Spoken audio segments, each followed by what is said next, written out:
ভাই তো মেগামাইন্ড প্লাসের স্টুডেন্ট ছিলেন। জি জি। ভাই কোন ব্যাচের স্টুডেন্ট ছিলেন আপনি? আমি HSC IELTS ব্যাচের স্টুডেন্ট। HSC IELTS। আচ্ছা, ক্লাসের এনভায়রনমেন্ট কেমন ছিল? ক্লাস কেমন ছিল আপনার? ক্লাসের এনভায়রনমেন্ট খুবই সুন্দর ছিল, একদম স্টুডেন্ট ফ্রেন্ডলি, প্লাস আমাদের সিটিং পজিশন দেন টিচার সবাই খুবই ভালো ছিল। ক্লাসের পাশাপাশি আর কি কি সার্ভিস ছিল বা কি কি ফ্যাসিলিটিস ছিল আপনার জন্য? আমার জন্য ওই রিডিং রুমের ফ্যাসিলিটিস ছিল, দেন ওনারা সপ্তাহে 2 দিন ইংলিশ আড্ডার একটা ক্লাস ছিল, তো সেখানে যে কেউ জয়েন করতে পারে, তো ওইখানে জয়েন করছি মাঝে মাঝে। পরে রিডিং রুম ফ্যাসিলিটিসটা আমাকে অনেক হেল্প করছে। ভাই কি টিচার সাপোর্ট কি প্রপারলি পেয়েছিলেন সব জায়গায়?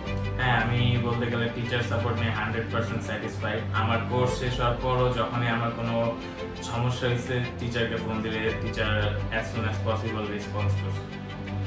ভাই তো মক দিয়েছিলেন আমাদের এখানে। জি। মক টেস্ট এনভায়রনমেন্ট কেমন ছিল? মক টেস্ট এনভায়রনমেন্টও খুবই সুন্দর ছিল, একদম মেইন এক্সাম যেরকম স্টাইলে হয় ওইরকমই মক টেস্টের এনভায়রনমেন্ট ছিল। That's great. তাহলে ভাই ওভারঅল জার্নিটা কেমন ছিল মেগামাইন্ড প্লাসের সাথে?